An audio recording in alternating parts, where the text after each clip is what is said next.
सदर परिणाम एक बार फिर से आप सभी का स्वागत है। और आज हम बात करने वाले हैं, जिस तरीके से आप मेरा गेटअप देख रहे हैं, दिल्ली में भले ही सर्दी बहुत हो, लेकिन जिन राज्यों का परिणाम आया है वहाँ सियासी गर्मी लगातार बढ़ती जा रही है और उस गर्मी का असर दिल्ली में हो रहा है। लेकिन जो अनुकूल वातावरण है वो अभी भी ठंड यहाँ पड़ा हुआ है। उसके पीछे की वजह ये है कि जिस तरीके से नतीजे सामने आए हैं, आप मध्य प्रदेश की बात कर लीजिए, आप छत्तीसगढ़ की बात कर लीजिए, आप राजस्थान की बात कर लीजिए, वहाँ बहुत बड़े बड़े चेहरे हैं। लेकिन कहा यह जाता है, माना यह जाता है कि मोदी जी हमेशा लोगों को आश्चर्यचकित करते हैं। जी हाँ, मोदी जी की जो पसंद होती है वो मीडिया की पसंद नहीं होती है। मीडिया के सामने वो नाम नहीं आते हैं। चाहे आप उत्तर प्रदेश की बात कर लें, उत्तर प्रदेश में आपने जब योगी आदित्यनाथ को जब मोदी जी ने प्रदेश की कमान सौंपी थी तो शायद किसी को ये भरोसा नहीं हुआ होगा कि योगी आदित्यनाथ यूपी के सीएम बन सकते हैं। या फिर आप उत्तराखंड की बात कर लीजिए, पुष्कर सिंह धामी उत्तराखंड में हार चुके थे, लेकिन फिर भी मोदी जी ने, या फिर कहा जाए प्रधानमंत्री मोदी के साथ साथ अमित शाह या फिर बीजेपी ने पुष्कर सिंह धामी का साथ दिया।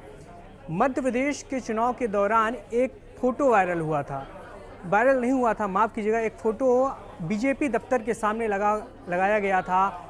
उस पर शायद ना तो मीडिया की ध्यान गई और ना ही पॉलिटिकल पंडितों की। वो फ़ोटो मैं आपसे मैं साझा करना चाहूँगा, अपने साथ लेके आया हूँ। और ये हम फुल स्क्रीन पे भी हम ये फ़ोटो आपको दिखाएंगे।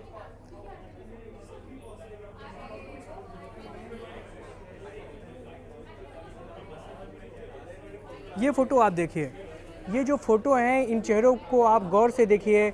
और इन चेहरों में से एक ऐसा चेहरा है जो एमपी की पॉलिटिक्स के लिए डार्क हॉर्स है। जी हाँ, मैं इन फ़ोटो को एक तरीके से मैं आपको नाम पढ़ के मैं बता देता हूँ। इस फ़ोटो में आपको फग्गन सिंह कुलस्ते दिखेंगे जो चुनाव हार चुके हैं। आपको एक और केंद्रीय मंत्री दिखेंगे, प्रहलाद सिंह पटेल। हालांकि इनकी संभावनाएं अभी भी उतनी बनी हुई है जितनी है। और कहा यह जाता है कि ये पूर्व सीएम उमा भारती के बहुत करीबी माने जाते हैं। लेकिन पॉलिटिकल पंडितों का ये भी कहना है कि ये पीएम मोदी और अमित शाह की भी पसंदों में से एक हैं। एक और नाम है कैलाश विजयवर्गीय। जब इनको टिकट दिया गया था तो इनका जो राजनीतिक दर्द है वो छलका था। एक और उनके बगल में एक तस्वीर है बीडी शर्मा। ये जस्ट जिस तरीके से आप फोटो में आप देखेंगे, ये जेपी नड्डा के बगल में है। और कहा यह भी जाता है कि जेपी नड्डा के बहुत करीबी हैं, फोटो में भी बहुत करीबी हैं और राजनीतिक जो गलियारों में भी इन्हें करीबी माना जाता है। फिर इसके बाद आप पीएम मोदी का चेहरा जानते हैं। इन्हीं के नाम पे मध्य प्रदेश में चुनाव लड़ा गया और मध्य प्रदेश के मन में मोदी और मोदी के मन में मध्य प्रदेश, वो जो कल का परिणाम है वो आप जानते हैं। सीएम शिवराज सिंह चौहान अभी भी रेस में सबसे आगे हैं। वो क्यों, मैं सबसे आखिरी में आपको बताऊंगा। नरेंद्र सिंह तोमर एक ऐसा नाम है, आपको यदि याद हो, जो 2006 का 2008 का वो समय जब नरेंद्र सिंह तोमर प्रदेश के अध्यक्ष होते थे, मध्य प्रदेश बीजेपी के अध्यक्ष होते थे, उस समय भी इनका नाम सामने आया था। ज्योतिराज सिंधिया ये केंद्रीय मंत्री हैं, आप इन्हें भी जानते हैं। इनके बगल में एक जो फोटो आपको दिख रहा होगा वो है वीरेंद्र खटीक, ये भी केंद्रीय मंत्री हैं। एक और नाम है डॉक्टर नरोत्तम मिश्रा जो चुनाव हार चुके हैं, लेकिन आज इनका एक वीडियो वायरल हुआ है जिसमें ये कह रहे हैं कि हम समंदर के किनारे हैं, लेकिन इसका मतलब ये नहीं है कि हम हारे हुए हैं।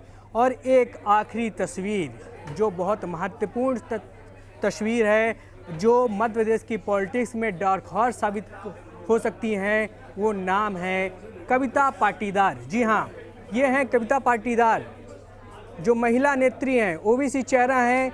इन पर बात नहीं हो रही है। इन पर बात इसलिए नहीं हो रही है क्योंकि जब ये राज्यसभा सांसद भी बनी थी, जब इन्हें राज्यसभा का सदस्य बनाया गया था, तब भी कविता पाटीदार दिल्ली की मीडिया से लेकर प्रदेश के भोपाल की मीडिया में बहुत कम लोग इस नाम को जानते थे।